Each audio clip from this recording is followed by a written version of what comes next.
if you could let us know what the feminine is and also what the feminine is not from your perspective. Sure. So the idea of the feminine as an inner aspect, I think, began with Jung, who identified the anima in men as their soul, their feminine aspect of themselves. And he identified in women what he called an animus, or a masculine aspect.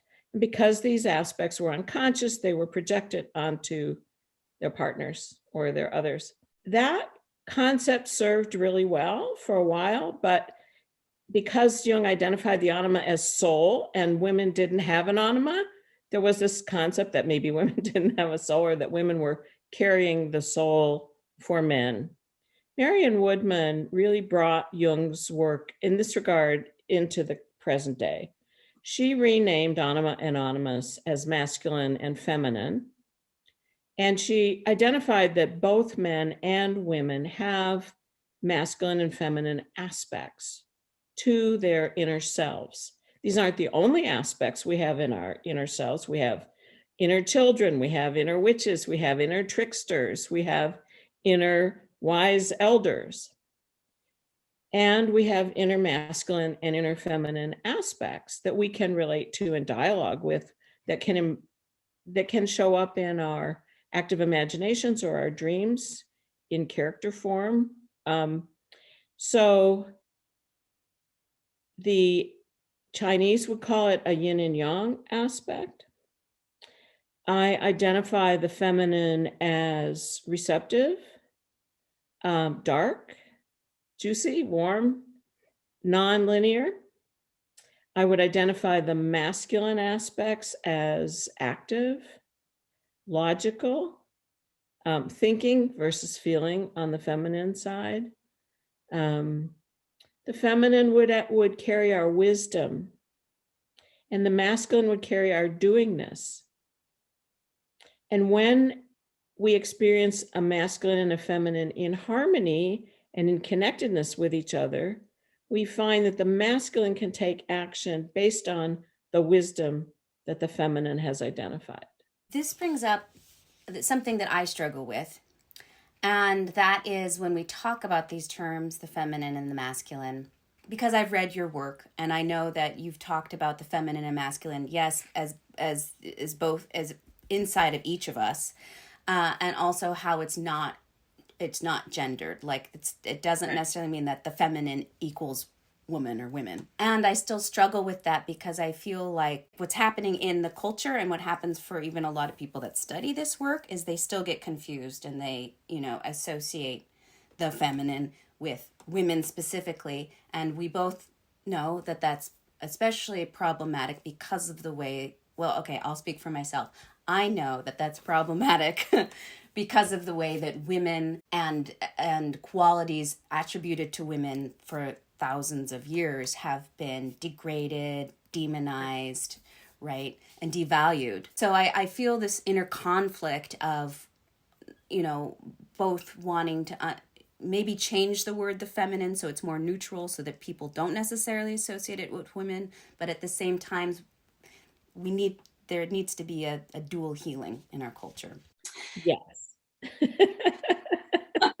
I'm wondering kind of what your thoughts are on that inner conflict, if you've ever had that inner conflict. I haven't personally had that conflict with the languaging, but I see it in authors' writing when they're talking about the feminine in a man, in a woman, in a non-gendered or binary gendered person.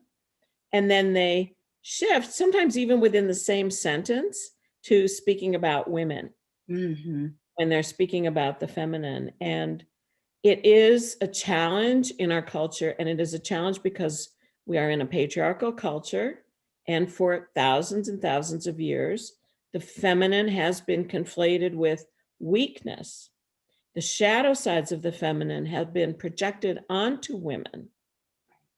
Deviousness, weakness, non-direct. So think about the witches who carried all the shadow projections of the men. Right.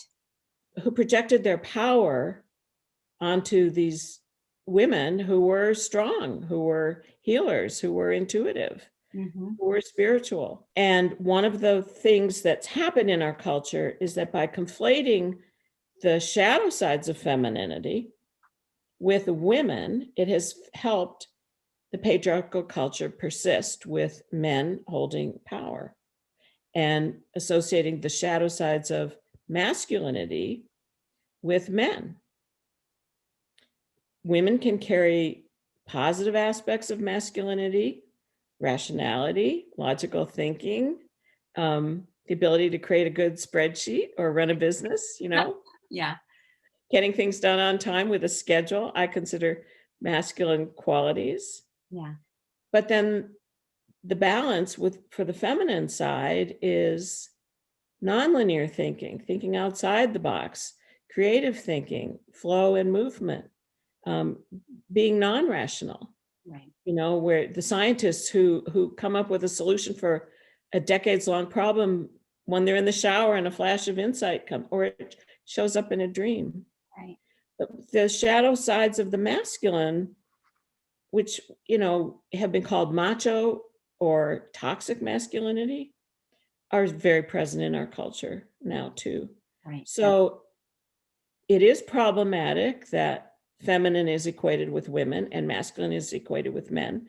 And people who do that then act that out in the way they treat men and treat women, assuming women don't have a logical side or assuming men can't flow or be wise.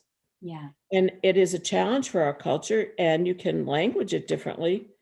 As I said, yin and yang are for the West, non-gendered terms, but they still refer to the same things. That languaging works for me. Some people have used the idea of solar and lunar, but I have a little problem with that. Lunar light is reflected solar light, so it's a little bit lesser. Yeah. Not in alchemy. In alchemy, solar and lunar are equal, but in astronomy, solar light is reflected by the moon. And I'm even thinking, there are even some traditions in which the goddess is the sun and like the god is the moon. So it's a different way of thinking about sun and moon and feminine and masculine.